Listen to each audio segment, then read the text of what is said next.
warahmatullahi wabarakatuh.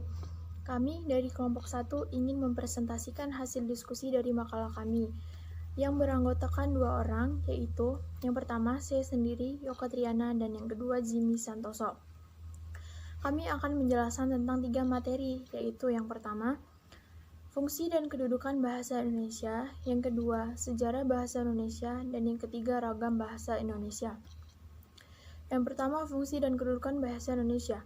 Kedudukan bahasa Indonesia berada di atas bahasa daerah lainnya, yang merupakan hasil perumusan dari Seminar Politik Bahasa Nasional yang diselenggarakan di Jakarta pada tanggal 25 Februari sampai 28 Februari 1975. Maka dari itu bahasa Indonesia berfungsi sebagai A. Alat penghubung antar daerah dan antar budaya. B. Lambang identitas nasional. Yang kedua, fungsi bahasa. Fungsi bahasa dapat dibagi menjadi 2, yaitu fungsi bahasa secara khusus dan fungsi bahasa secara umum. Fungsi bahasa secara umum yaitu yang pertama, sebagai alat komunikasi dan sebagai alat untuk mengungkapkan perasaan atau mengekspresikan diri. Dan yang kedua yaitu fungsi bahasa secara khusus. Fungsi bahasa secara khusus yaitu untuk mengadakan hubungan dalam pergaulan sehari-hari dan mewujudkan seni atau sastra.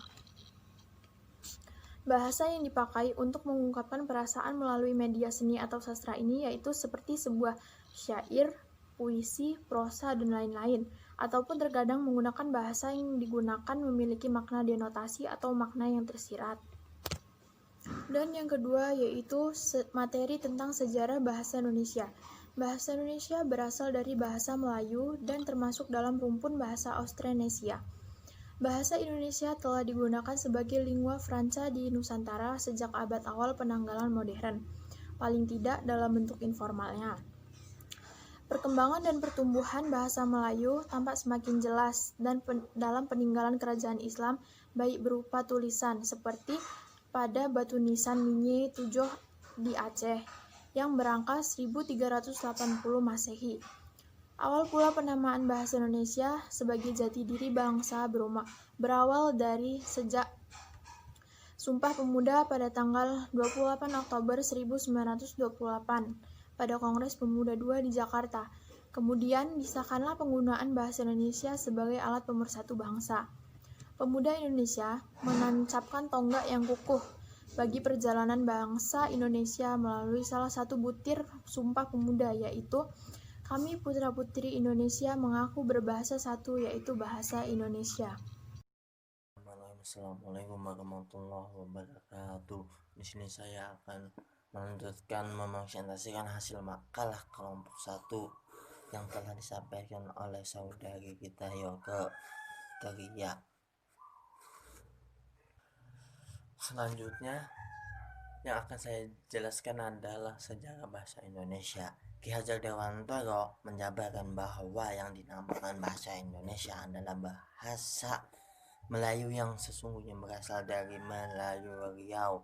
Namun bahasa Indonesia yang dikenal saat ini adalah bahasa Melayu yang sudah diubah, ditambah, dan dikurangi menurut keperluan zaman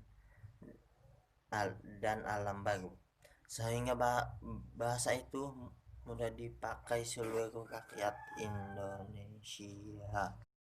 Bahasa Indonesia berfungsi sebagai bahasa kenegaraan, bahasa persatuan, dan sekaligus menjadi identitas bangsa Indonesia. Apabila bahasa Indonesia tidak memiliki unsur di dalam sistem yang tidak mampu memberikan ketiga fungsi tersebut, maka akan terjadi guncangan pada sistem sosial budaya Indonesia.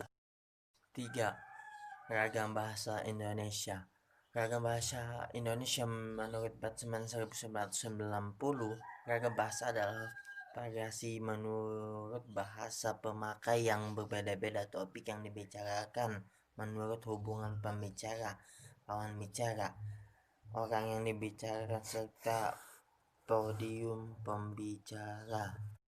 Bahasa menurut Denny Sugono 1999, sehubungan dengan pemakaian bahasa Indonesia timbul dua masalah pokok yaitu masalah penggunaan bahasa baku dan non baku dalam situasi seperti di sekolah, di kantor, dan di pertemuan resmi digunakan bahasa baku dan sebaliknya dalam situasi non resmi seperti di rumah, di pasar, kita dituntut untuk memakai bahasa non baku.